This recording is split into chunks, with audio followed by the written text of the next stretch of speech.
caggal yettude Allah ko julde nelaɗo Muhammad sallallahu alayhi wa sallam en jetti bajjo Aminata Abdoullahi timmode annabaɓe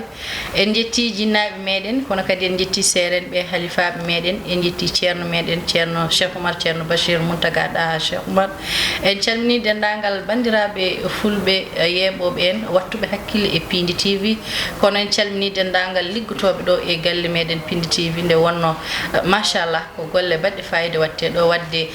dendagal jagganɓe en caméraji ha mbawɗen yiyede en calminiɓe kamɓe foof salminago mabɓe fawamo e junggo Samba Diop bani men gorko en calmini kadi gardiɗo mo bonnani hono Abou Samba Diop en calminimo kala e saaha nde wonno ko kanko woni duusowo en e jewte men kala e saaha ɗum noon wadde en calmini dendagal bandiraɓe fulɓe hande noon eɗen jooɗi ɗo jonde jogorde welde nde wonno machallah hande gadduɗen ɗo ko invité ji meɗen ɗiɗi ko danneɓe machallah ko yontaɓe leñol ngol batti yiideɓe batti kadi wattude mabɓe hakkille no fewi wadde ala no batten so wona dokken ɓe bismo leñol ngol wadde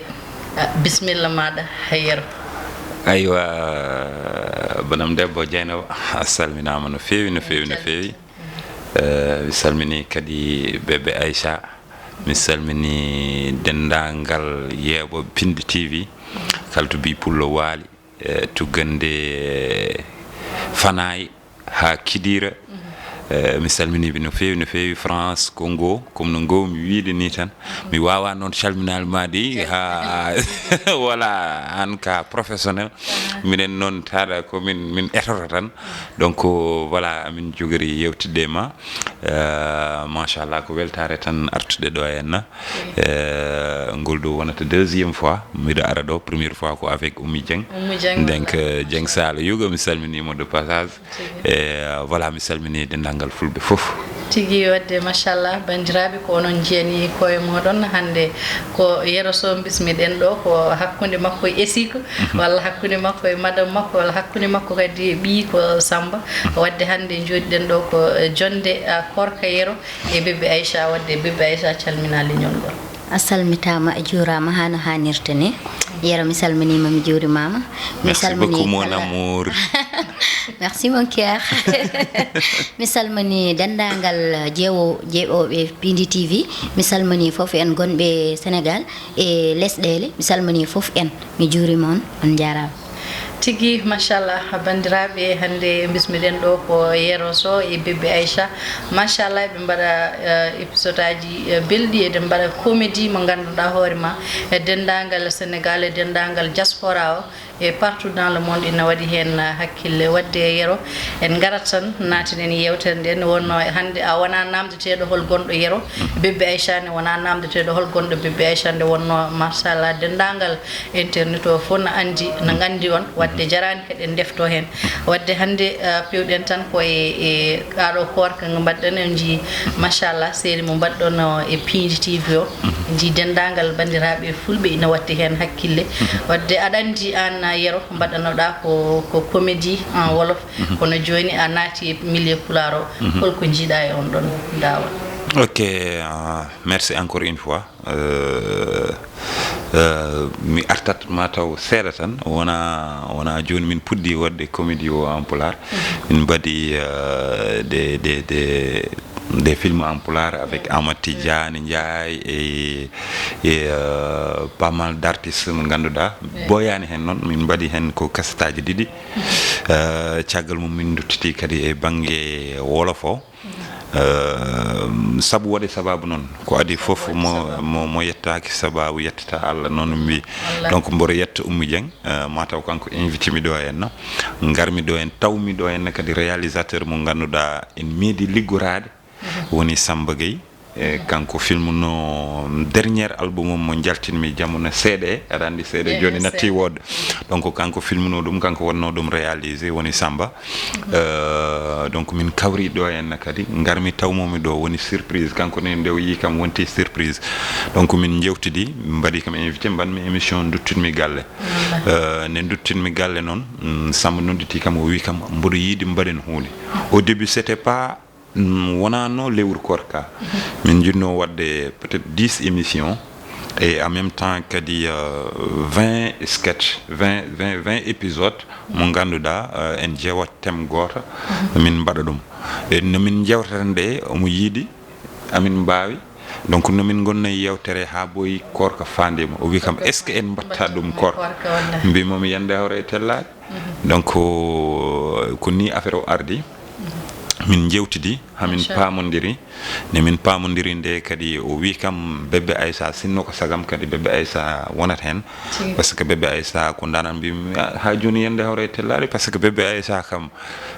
wona artiste tokoso wona artiste mo ganduɗa kadi woni koye janggude o waɗi des formations o rewi to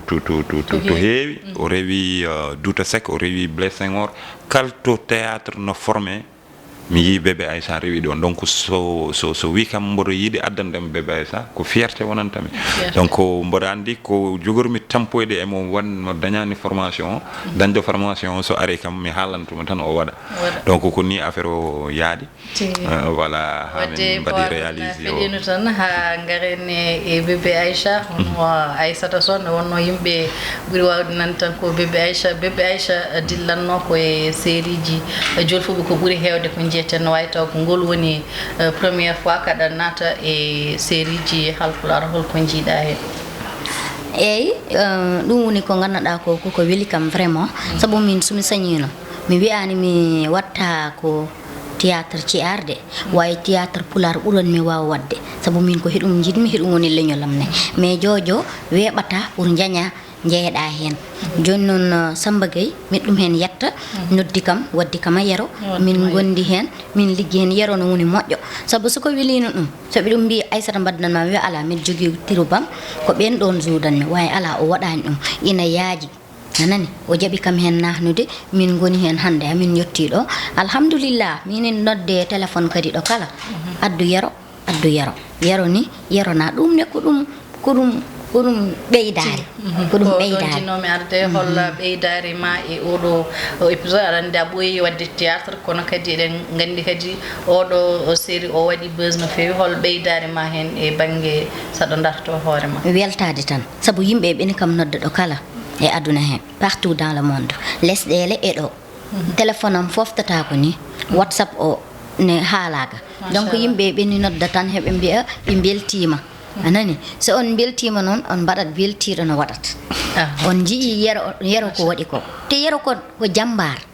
ko jambar e ko waɗata ko gila ɓangi yaltu e télé ha joni kala ko yaltini kanko windani ɗum hoore makko te ɗum c'est pas facile du tout c'est pas facile du tout kanko windanta hoore makko kanko waɗata réalisateur o kanko waɗata foof en même temps arta kadi wona acteur principal c'est pas facile du tout woni neɗɗo mo ganduɗa ko jambar somi sañi no mbattono mum hakkille no fewi saabu ko windata ko on fawi hen yitere mon anani yimɓe heɓe winda ko heewi mais qualité et quantité ko ɗum jiiɗa tigui hadama artude e yero tan machallah no mbiɗa ni quantité et qualité jiiɗa wadde ko c'est la qualité qui fait la différence machallah en jii kadi golle makko baɗɗe fayida kono won namdal tan ngal yimɓeɓe kewi weddade e ɗum ɗo Aïcha kañum holto jeeya e guure Aïcha so tawi ko pullo guinénajo walla so tawi ko pullo mauritannajo walla so tawi pullo sénégal najo sabu ton on joguiɗa ko fulɓe ene fulɓe guinéji ala min wona pullo Fouta komi pullo jeeri pullo jeeri eyyi jeeyami ko Pekes ñandul Fan ɗon babam jeeya nenam kam jeeya ko Louga pullo tigui wa décollé min komi rumde naajo komi décollé naajo machallah wadde dendagal bandiraɓe namdotonoɓe wadde keeɓi ɗon na jaabo won no fewi wadde garten tan ko e série oɗo mo puɗɗon wadde ɗo machallah eɗen gandi a waɗino série ji machallah waɗi kono oɗo série kadi mi siktan hol ɓeydare ma e oɗo série hol kadi caɗele puɗɗiɗon dañde e oɗo série en fait mboɗo wawi wiide en dañani hen caɗele par ce que aɗa andi minen foof amin jiiɗi woni réalisateur Samba Gueye woni minen ne woni Kalidou en Babou Modi en donc bébé Aïcha minen foof amin jiiɗi donc so minen foof somin jiiɗi tan affaire o weeɓat donc no min hawrinde mbimi Samba mi windane scénario mo ganduɗa mi windi scénario e Korka e Jolf wiye Magagrak nan dogo ETV nan dogo OK Africa et tout ça là sahaji ni Jolfu be no mbaɗa commentaire way boole len ci wolof yi way mi windana be les amna buy am OK Africa mi waɗano programme windude Korka e banggue Pular kono nomin hawrinde tan jettumi tous les rendez-vous mbaɗmi ɗum less gonmi pendant une semaine concentré mi e oɗo scénario par ce que en même temps minnene kadi ko jingguere addanno kam waɗde ɗum par ce que ko tagui ko jingguere sahaji foof amin jiiɗa wadde ko wayni mais sponsor ji softata hen par ce que ko tagui softata hen kamɓe cible mabɓe ko wuro ngo foof ko Sénégal foof donc sa waɗi ɗum e Pular donc be narta hen homno jiɗirɗa ni raison pour laquelle était production kadi no muusi production wona dañat 400 000 francs ma ou bien 200 000 francs ou 300 000 mbaɗa production plus kada waɗa investir et produit ma plus que réal no wiyete kadi résultat o ɓuura fewde donc plus que mbaɗa a waɗani hen les moyens réalisation o kadi wonta wala hauteur comme no jiiɗirɗa ni donc min ligguima ɗum machallah nomin jiiɗirno ɗum déjà ko jingguere wonno par ce que la plupart jeetno tan ko Jolfu ɓe no mbaɗa ɗum ou bien amin mbaɗa ɗum e demgal Jolf mbimi hikka noon tada Samba rokki kam oɗo occasion ko jouwanmi ɗo henna ko mi jouwantano ɗum ni Jolfu ɓe sahaji ni Jolfu ɓe no mbiyami an Korka bébé Aïcha mo dakka koro Magagrak mbimi haydara peut-être que mbaɗiranmi ɗum ko cœur ouvert par ce que minen ko pulago woni ƴiƴam ɗam deuxièmement kadi ko hoddiro tawi amen hen par ce que min jiiɗ ɗum hay so min jiiɗi woppude ɗum hande amin dañi hen lakkine o woni peut-être les annonceurs ɓe dokkotama publicité par ce que comme no mbirumami ni cible mabɓe mataw wona haalpulareɓe tan seriraɓe nan hen joolaɓe nan hen donc ɓe jaaha ɓe dokkoya comédien goɗɗo o haala Jolfo kamɓe foof donc kono e ɗiɗon lakkinoji foof minen ko yidde nawata amen hay nomin mbaɗano théâtre e Jolfo tan hay sa yeebi Magagrak ma nan demgal Pular no haala e ɗon ma nan kadi kala ko min mi wadde kadi e Jolfo maɓe hay so taw konngol ɗiɗi Pular ma yaltu hen donc ko jingguere premièrement et deuxièmement kadi hollude ɓe leñol ngol aɓe dañi kadi des talents aɓe dañi des talents nomin mbawi wadde théâtre ni e Jolfo ha Jolfo ɓe belto somin mbaɗi ɗum e Pular nden ɓurata welde par ce que min gonata ko à l'aise min gonata par ce que wayde comme jaaha gabɓoy no wiyete kadi mbaɗayɗa haran no wiyete kadi way wallam anandi ko jiɗɗa hande wala ko woppiɗan madame way comme no madame ma defi bottari aɗa ñama ɗum taw ko an tottiri dépense aɗa andi oɗon bottari aɗa ñama ɗum avec l'aise aɗa ñama ɗum taw kadi aka beltiɗo jiidani way comme noon sa mbaɗama invité ou bien jaaɗa tenkoyo ko way noon donc Pular o e Jolfo ko noon waye amen donc somin joua e Pular koye l'aise min te sinno ko sago amen kadi kala komin mbaɗata e Jolfo min mbaɗa ɗum e Pular kono production o kadi weeɓani par ce que wona felde kono ko yahata e production o mboɗa wawi wiide jarannani leñol ngol wadde hen oɗon moyen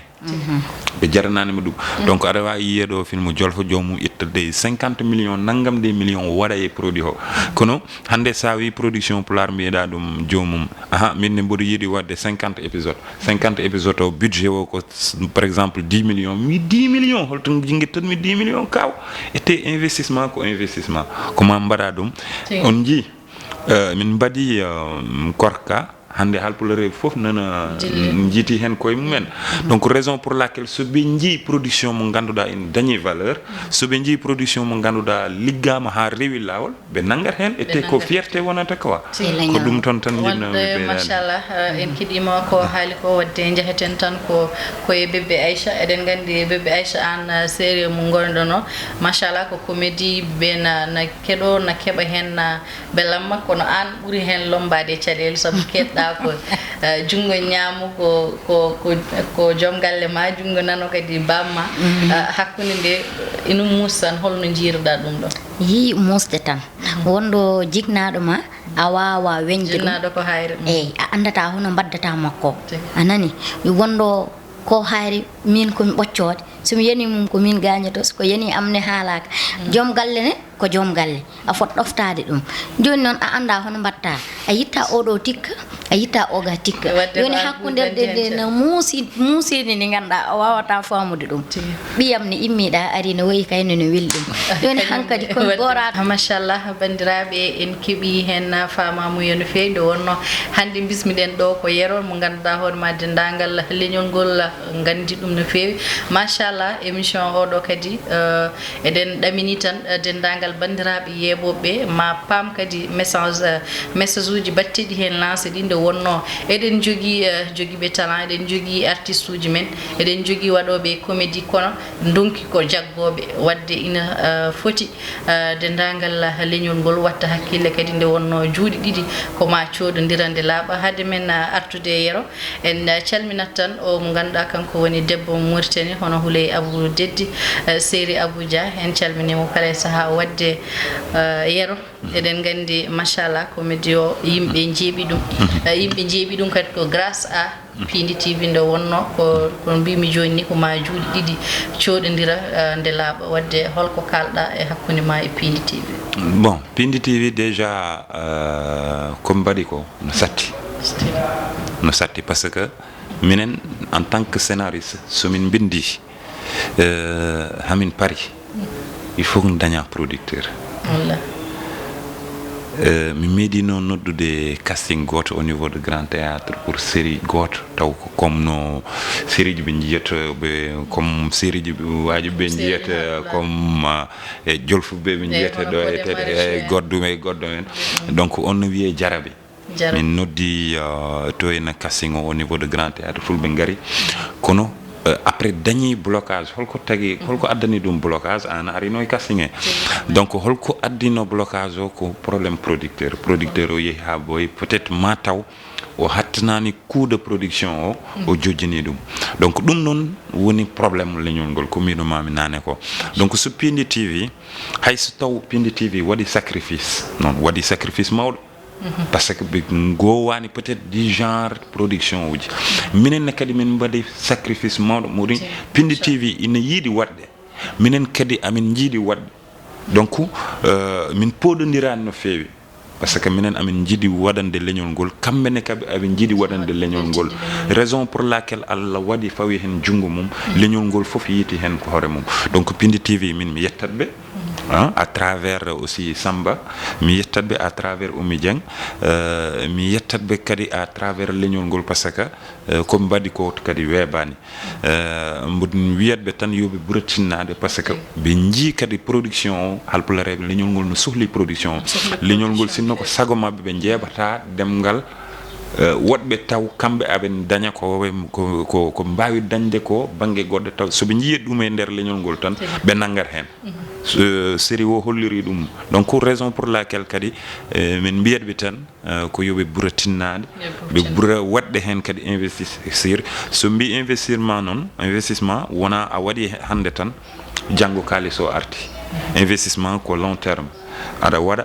ande amin jii Mbarodi TV min idi yeyde Mbarodi TV CD nden hay goto andani ɓe mas min idi yeyde mo CD somi yaltini CD mi yeeyamo kono production o gum production omo waɗa hen moyen ji makko nden somi yaltini CD kanko CD goto jeeyanmomi ko 500 000 CD goto o jetta ɗum o waɗa ɗum e plateforme Mbarodi forme Mbarodi so waɗi ɗum e plateforme kono noon o waɗi ha hande Mbarodi ina jeeya les maisons de production ɓurɓe dañde doole hande e Sénégal e ndeɓe ngari nde boyani ko source de production o tan donc tun tan mbiyanmi Pindi TV amin yettaɓe no fewi par ce que ɓe dokki amen occasion wawde wadde exprimer e demgal ngal hayso taw amin jinno ɗum hayso taw min bindino hayso taw amin bindi kadi ha joni min joddini kadi ɓe dokki amen occasion oɗon occasion kadi amin jettaɓe hen no fewi ete kadi mi artate e oɗo par ce que o ko danan sa yimbimami ko danan aɗa andi théâtre ko langage uji kewɗi ya peut être aɗa wawi haalde taw ko demgal ma ya expression visage taw ko yeeso ngo tan haalata ya expression corporelle taw ko bandu ndu tan haalata ay sa omo andi ɗum ɗon foof omo andi les 7 règles de l'art donc sa jangi dum non pour liggorade odon neddo webat donc raison pour laquelle encore une fois mbodo yettamo no fewi etel leñol ngol non dañani dum do min biyen mi kala bi pullo so julde korko ari on foti nuldude mo kanko ni o wiye ko yobe nuldam min kono kanko be foti nuldude ciogu gertogal parce que omo tampi no fewi e te kadi o liggima ko ganduda masha Allah rabbi e te sincèrement o wiyer kam yoro auto darto continue mbaden goddum ko taw ko jiyane dum do donc dum non fof kadi mbodi yettoma hen machallah wadde may ngartu hen machallah aydi makko yero haali ko hunde wande faida joni eden gandi ko kalden joni ko e jolfum gonnoda joni a watti wadde série ji dum do halkula est ce que joni to gonda do ada jogi projet ji wawde jokkidde dum do comédie mbatta wala série ji mbatta di taw ko e demgal mada ɗum kay min hen sabo ko ceɗɗo wiyata ko avec yero français ko wiyata ko avec yero tout est possible aha somi waabima e keeci makko min mi windata ko kanko windata min noon hankadi mi waabima e keeci makko hono min mbaɗata ha pular yahra yeeso ko ɗum woni koyɗe amen ko ɗum woni darde amen miɗen cohli noon fof en ɓe jagga hen kala bewo mbimi e mbimami somin sañinoma on hen ɓuur jaggu ha affaire o kala de cohluɗon amen tan taw min darima rien que pour onon minen dal ko ɗum tan wili amen min mbaɗana on beltuɗon komin mbaɗanta ko ladde e jambureɓe min mbaɗa ɗum ɗo ɓurani amen ɗum machallah anani min joue e pulagu beltoɗon minen min belto ya Allah wadde jam wonno liggey fo ne yidi jomum daña hen na gartam no feewi wonno liggorade hande sabu Allah ne heewi ni kono kadi sabu Allah ya tono wonda kadi e sabu poso wadde surtout wonbe diaspora surtout wonbe diaspora be gande edem kewi wadde kirloji kewi wadde nyaldi ayden jogi artiste uji men kala saha nilane bebbe Aissa e yero jole dabbon no ceerno mu heewide ni nak jole dabbo wadde nilane jol e dabbon wonno machallah eden gandi ko non tan wadde yero eden gandi hande ara woni dum do ara jogi projet ji kono ha joni hol projet ji beidda sumbude e odo série mo badda déjà amin dañi dum non kam ko publicité amin dañi projet bientôt tourner au niveau de Europe mon ganduda koy mois de juillet mois de juillet le 20 amin foti le 24 amin foti jouer le 20 amin foti jouer de Rouen inchallah rabbi min jaminte ki dugu deme et aussi Amadou Diallo inchallah modu yidi addude hen non bébé Aissa amin yewtirde amin jewta hen et le 27 amin joue Mantes-la Jolie le 27 août aussi amin joue Paris donc Belgique nabe nan nod Espagne nabe nan nod ina wawi kadi yaade ha yettoyo don inchallah koy projet de dia et mboro wiye dendangal fulbe wonbe France fof yobe paddum parce que ko jammoji mo ganda ko multicolore ko multicolore sa yimbi min ko multicolore parce que jamen teki mo Mauritanie tan ina wawi wadde soirée ha gas dugude me tan no wawi wadde soirée ha gas ko dananuji ete kalto min jehi min badat invité artiste goto taw ko folklore wadata par exemple sa jeewi Paris o min invité ko Amen Mal sa jeewi Mantes-la Jolie min invité ko Mamadou donc Rouen o ma en dañ kadi invité goddo donc ko multicolore wana wa so wonde trop traditionnel mais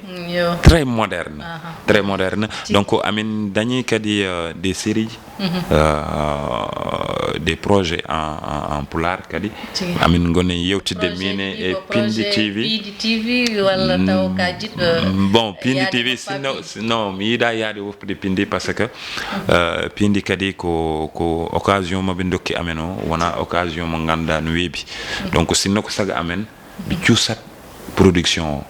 so be ciusi production min mbodo andi mbodo yennana jomam Pindi nimsitta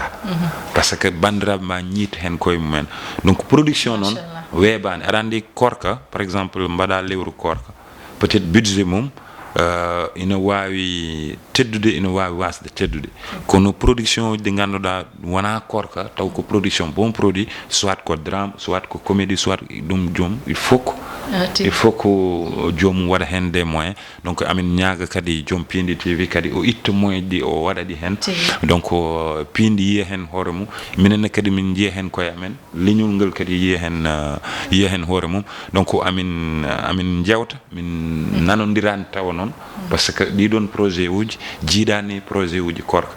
woɗɓe kadi nannodɗo amen taw ko hono Pindi TV ni peut être ɓe jii Pindi waɗi aɓe jiiɗi wadde kadi ko Pindi waɗi ko donc voilà peut être yoro kadi ko yoro leñol ngol yoro leñol ngol peut être so Pindi wi aha minen de ko do min karat min mbawa ko bidda ko ou bien min mbawa nadde projet ji ganduɗa ne heewi doole donc so min jii goɗɗo kadi taw omo yiiɗi omo waawi min liggonto tan ko leñol ngol donc min mbaɗa ɗum kadi inchallahu rabbi quoi kono sinno ko sagam amen min jokkitat golle o tan taada ko ɗo min puɗɗiri ɗum e banggue internet o e banggue ɗum ɗo min jokkitat tan quoi tigi machallah wadde bandiraɓe keeɓi famamuyo no fewi wadde an Aïcha walla bébé Aïcha nde wonno ko ɗum yimɓe keewi nande holko mbasitoɗa leñol ngol surtout ɓeɗo ɓe ganduɗa hoore ma no mbaɗa théâtre no mani taw koye leñol ngol jeeya holko mbasitoɗa ko wona ɓe ɓeyde tinnade tan ɓe ɓuura wattude hakkille mumen e ko ɓe waɗata ko so ɓe mbawi ƴogoyde ɗo goɗɗum ne ɓe ƴogoya ko gandanɗa ko ma jibinan yimɓe ko ganduɗa ma wot importance dal ko ganduɗa ko kala mbo pawanɗa ɗum ma andu ɗum koko ligga carrément il faut yimɓe ɓuura nadde less formation ɓe mbaɗa formation ji ɓe ɓuura rarde mbaɗo no yero han gara e makko o wallatirma e gandal ngal jogui a faami ina hen yaaji ina hen moƴƴi o ala hen goto probléme so kon gari tan mamin on ɓuur ɓeydan daren hono mbatten ha leñol men yahra yeeso daren hono mbatten ha pulagu yahra yeeso saabu o instant mo kalaten ni pulagu nani go daw te ala ko woni ɗo han ko wona pulagu mi haalani on ɗum noon tigi wadde machallah bandiraɓe en keeɓi hen weltare konngol ma cakkitogol tan yero e bandiraɓe leñol wattuɓe ma hakkille so wonama no yetta leñol ngol foof par ce que commune Dioudi Djeeri peut être nomin kaldirta pular ni wonko fewani hen kono anniyowo woni foof comme no mbirumi ni peut être kadi amin jiiɗi haalde kadi ha leera ha rewa lawol kono somi ɓurni cayaba nden ɓurat jiggude donc somi bornani cayaba donc amin yafnoɓe kadi so taw kadi min haali hen ko rewani lawol e nder série o amin yafnoɓe no fewi wona ɗum woni anniya men so min mbaɗi hen kadi ko ganduɗa leñol ngol yiiɗani ɗum kadi amin yafnoɓe no fewi wona ɗum woni anniya o amen deuxièmement so wona mboɗo salmina grand am goto mo ganduɗa ummata koye wiide mi yoro oto woppu jamais demgal pular e théâtre uji ma on no wiye Moussa Diallo o woni ko Amérique mboɗo salmina mo no fewi mboɗo salmina aussi kadi Babi Evans kanko waɗi événement tournée momin jogori waɗoyde Europe o mboɗo salmina aussi Maymouna Sy mboɗo salmina Aliou Guissé depuis Congo e fansuji yorodi fof e fansuji bébé Aïcha donc mbiyanmi tan ko yoɓe paam kala koɓe jiiloyto e banggueji goddi e banggue théâtre scénario woni jeu d'acteur woni formation fof nane leñol ngol heddoto ko ɓe guma ɗum ou bien ɓe mbasa gumde ɗum soɓe gumi ɗum maɓe jii ɗum soɓe gumani ɗum kadi min dogat hen tan min dogat kadi koye woɗɓe ɓe tan amin mbiya wala be wawi ete kadi en tant que comédien sa jeewi kadi sa waɗi théâtre pular hay goto darta e ɗumin ta alay sago jaara e banggue goɗɗo par ce que amin mbawiri banggueji ɗi foof quoi walla nde wonno ko meccal fof no ɗamini dañde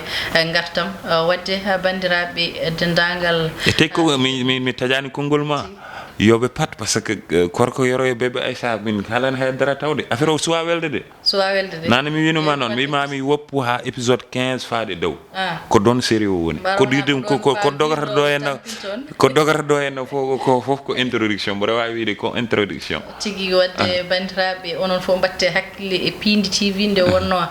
série ji ɓurɗi e yoɓe mbat abonné aussi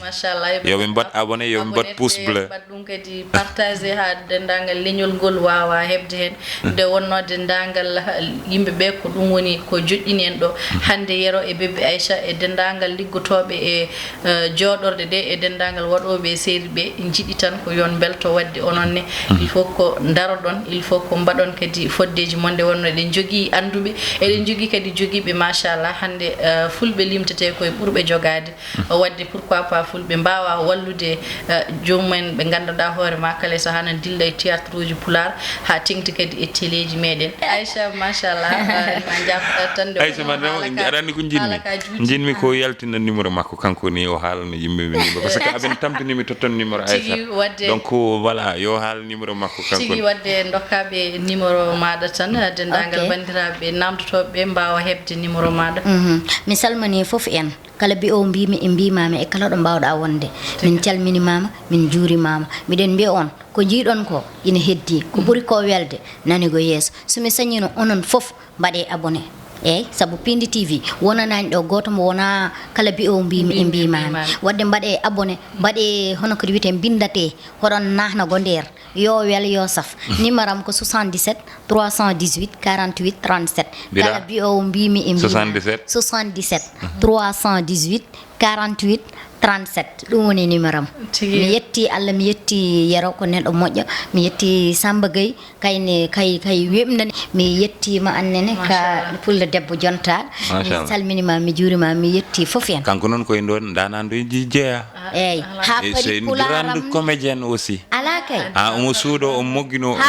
less kono amin gandodiri min yafno no moƴƴi saabu pularam minnene komin juddo jeeri ɗo jibinami ɗo mawnirmi mi annama ɗo wona ɗo komi hoccinto tan eyyi min on hen yafno no moƴƴi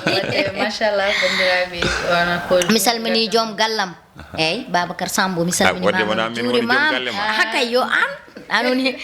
wona ala kay woni fo o an woni original mi salmini babam Ousmane Alpha Coumba Diéry Mayram Ñammar Zambal ala mi serani an yer salmina joom galle babi Babacar wara yoro woni galle ba wara min woni joom galle an woni joom galle mi salminima mi juurima mi yettima je t'aime fort I love you mon amour merci mon amour I love you. Mashallah. Love. Ha, my love. Love.